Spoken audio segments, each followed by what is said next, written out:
Mo Amir, and this is VANCOLOUR, British Columbia's bona fide culture and politics TV talk show. We got a fun show tonight. Fiona Forbes will be here to give you hope if you're single for Valentine's Day and still holding out for the one. But our focus tonight is on our featured guest. He has a degree in kinesiology from the University of British Columbia, Okanagan, but you know him as the world-famous rapper with addictive hooks, an internet sensation, and an iconic cosplayer. His music has billions of streams online. You've seen him on Jimmy Kimmel Live. You can't escape him if you're on YouTube or TikTok or really just living your life. He is, of course, the La La La guy, the Gen Z Eminem, Bbno Money. What's up, man? How you doing? Hello, Bbno Money. So nice to see you. When you're reading that out, I was like reading it too, and I was like, damn. That's you. That's me. Now, That's it. You know, it's kind of crazy. I remember when I started doing all this, my mom was like, what are you doing? I don't know if this is a good idea. And I was like, Mom, give me like 4 years. And yeah, like did it in like 3.5. And good for you. Yeah, well, it's so nice to see you. Now, I do have to ask, do I call you Mr. No Money or do I call you Baby? I prefer Baby. Okay, I will call you Baby. I was hoping you would say that. Yeah, no, it's way better. It's way better.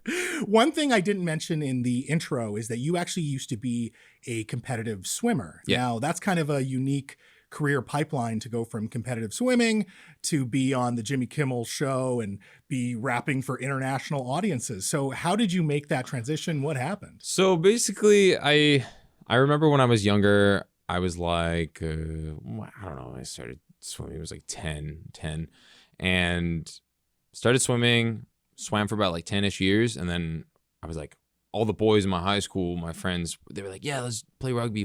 So I played rugby and I broke my back. You broke your back? I broke my back playing rugby. And then I understood the psychological effects of like pain, because I was like, okay, well, now I can't do anything that I was good at, and I'm not an intellectual. So then I was like, okay, well, what am I going to do? And then I was like, let's just study kinesiology, because I know how to be like, I guess, more empathetic with people with physical ailments. Okay, interesting. And then I studied kin, and throughout the duration of me studying kin, and like after I broke my back, I was like just writing poetry, and then it kind of transitioned into writing goofy poetry, and then transitioned to me smoking weed. I don't know if I can say that here. It's legal. It's legal. Canada. Yeah, it's Canada. Hey, smoke weed. CHEK, baby. I don't smoke weed anymore because I have anxiety, so that just I get paranoid and stuff. Smoking weed, made a song, fell in love with the art of making music, and I still do it for that exact reason today. It's just really fun. It's like you're with 4 of your friends and you're like, how goofy can we be on this song? And then everyone's taking their shirts off and we're all like doing push-ups and talking about protein and then just like recording. I don't know if it's for everyone like that, but like for me, that's a recording session with me. Most of your music feels like you're having fun. Yeah. Most of your catalog. So I remember when La La La blew up, I kind of lost the ability to have fun, because I was like, I need to re-emulate. I need to do this again. I need to follow up. And I lost myself. And I mean, there's no real books talking about the psychological effect of having a hit, or like having the amount of attention just like that. Right. And I think I was going through it for a while, but I found peace with it.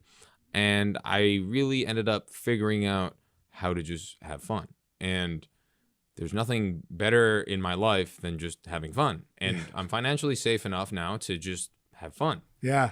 And it's simple, but it is really the only purpose on life now for me, is just have as much fun as humanly possible and show people that I'm having fun because they can have fun with me. I love that. What's incredible is this turning point where you broke your back, because recently in the United States, there was another good-looking young man, kind of like yourself, who broke his back, but his life went in a very different trajectory. Ooh.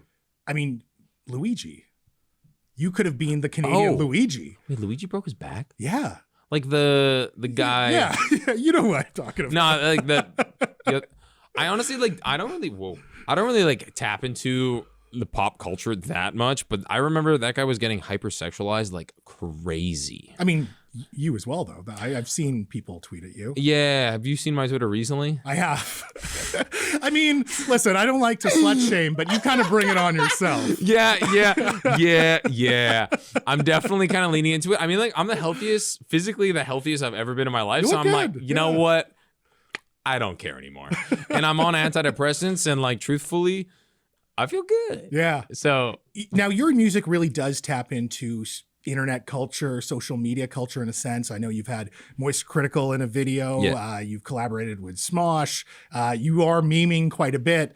But I want to talk about a beef that you have that is very much mired in social media culture. You and Andrew Tate, you had a little scuffle. Oh, yeah. You toasted him. Yeah. I can swear on this. Go ahead. Andrew Tate.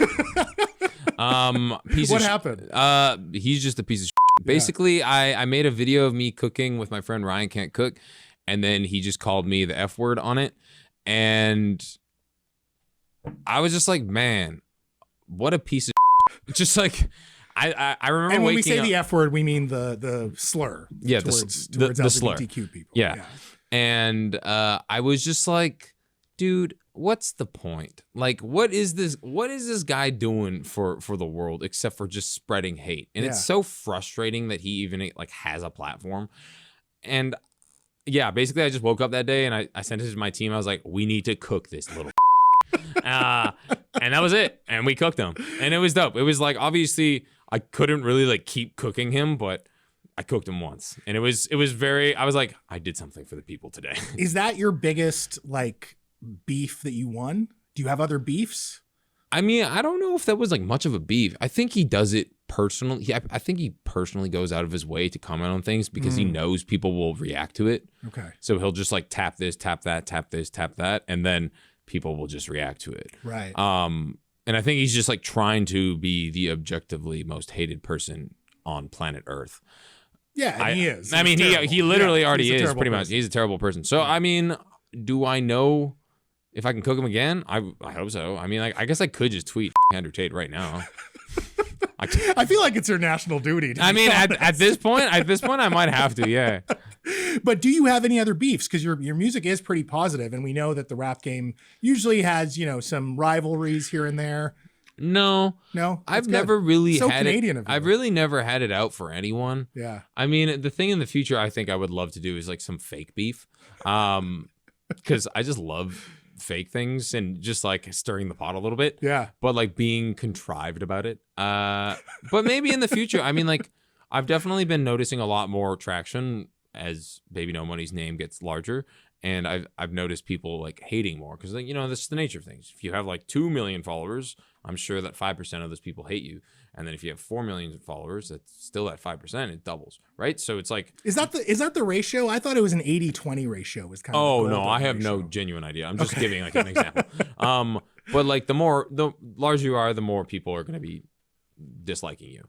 So I've definitely seen some people be like, oh, he's terrible at this, terrible at that. But in the end of the day, it doesn't really matter. Yeah. Like, because I really don't look at comments anymore. It's bad for you. No, that's a good strategy. Unless it's like funny, then I'll like react to it. But I usually just don't, because it's gotten to a point where there's like too many, and it's just like, what am I doing here? My life is I am rotting. But you must look at your numbers though in terms of streams and, and how things are doing. Like, so you're still getting feedback from the audience. So basically everything is a means, all my social media presence is a means to an end. So I am just like promoting basically my career, which, you know, like the more popular I become, the more popular my music becomes. My music is like the thing that is like very important to me. Of course. Even though it's like goofy or it's like sad or singer-songwriter-esque, it's like that's what's me. That's like my purest form of my creativity, and I'm allowing people to hear it, and I want to promote it. So I want as many people as possible to hear it. It's interesting because I don't actually really want more like recognition or quote fame. I just want people to listen to my music, but unfortunately sometimes it like kind of coincides. Of course. Yeah. So I mean, fortunately, I can't really be complaining. My life is incredible. You've been spotted, and you even performed at Canucks games. Yeah. And recently, I believe it was December, you had a sign that said, "Looking for wife." Did you find wife? Yeah. You found wife at that game? Well, no, but I was in a relationship like right before, basically, and my brother and I were like, we need to find you a wife tonight. And I was like, okay, let's do it. And I was like, we were going to the game. We always do like a yearly game together when my brother and sister come home for Christmas. And I mean, the amount of DMs that I got after that, like local DMs, were I was like, oh, this really worked. And then it blew up on like basically every social media platform, on Canucks, on ESPN. I was like, damn. It was smart. I loved it. I'm like, sometimes I'm like, I kind of pop off with some of these like social media ideas where I'm just like using another platform to like show my stupidity and ridiculousness off. And it's fun. I mean, it worked. Yeah. Now let's say in that inundation of DMs that you received, you found wife, a local Vancouver girl. Where in Vancouver would you take wife? Where would you take her? Like, think about Valentine's Day. Okay. So Vancouver, I have my go-tos. I love Ask for Luigi. I love this restaurant, Pho Tan on Kingsway. I grew up eating. They used to be in Kerrisdale, but there was a fire and then they had to relocate. And there's this soup, 16 large or 16 small, whatever. You just get the 16. It's like a coconut curry saute broth pho, and it's so crazy. And then after that, I would say maybe go to the Narrow or like Kiefer Bar for drinks. Oh, yeah. Okay. Ideally, it would be sunny outside, so maybe walk to Crab Park after that and like sit down and eat a bag of chips. I don't know. That's the dessert? I don't really like sweet things anymore, unless it's candy. I'm not judging. I'm just no. Oh, yeah. You're judging. A little bit. I'm trying to think of. I don't really go on dates very often. Okay. It's really hard to date. To be honest. Well, let's say you're on this date. Are you wearing the Rolly or the Paddock? Because I feel like you talk about the Paddock a lot. I do talk about. I have a song called Robert Pattinson. I'd probably wear both. Just one on each wrist, or both one on each wrist, and both set at 10:17 and not working. Because then no matter what, I get home on time. Wow. Mm-hmm. Recently you were on the, or not recently, I think it was last year, you were on the library show. Oh yeah, with Derek. With Derek. And you noted that you were in therapy. In terms of your pursuit for looking for wife, is it better to be in therapy or to rock a Paddock and a Rolly?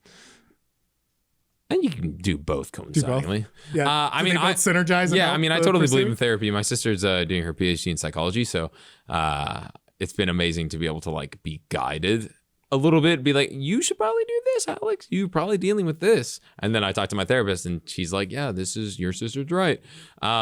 So, I mean, if you're in a relationship and you're trying to make it work and you're not in therapy, chances are it's probably not going to work nearly as well as it would if you were in therapy. Also, destigmatize couples therapy. Just like get it early. Who cares? Make the relationship more enjoyable by default. Has your therapist told you to wash your hair? Because apparently you don't do that. Damn, you have digged deep. I'm no Nardwuar, but listen, I talk a little bit. You're pretty good. You're pretty good. All right. No, my therapist doesn't get that personal. Okay. Yeah, I haven't washed my hair in a while. So okay, it probably shows. Now, speaking of Nardwuar, you did say that you live at home here in Vancouver. Yeah. Now, in fairness, you are on the road all the time, so I can understand that. How do you see home right now? Because you are on the road, you split your time between Vancouver and LA. What is home for you? This is a sad question. We'll end on a depressing note. Let's do it. Yeah, end on a depressing note. I mean, realistically, I struggle with this. I like never really have a home. I mean, obviously coming back to Vancouver, I'm here for maybe like 3 days at a time. But I live out of my suitcase or my backpack, and it's kind of unfortunate and uncomfortable, but it's not going to last forever. Like, it's unsustainable. Mm-hmm. So one of these days I'll just buy a house and ideally have a wife and kids and a dog or a couple cats and live happily ever after. Here in Vancouver? Here in Vancouver, That's the plan? Yeah, that's the plan. Okay, well, it was a little sad, but that's hopeful. No, it's hopeful. It's definitely hopeful. There things are on the up for sure. Yeah, I love that.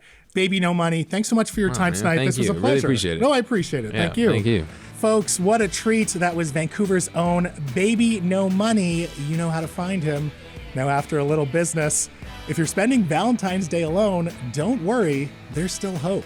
At least according to Fiona Forbes. She's up next.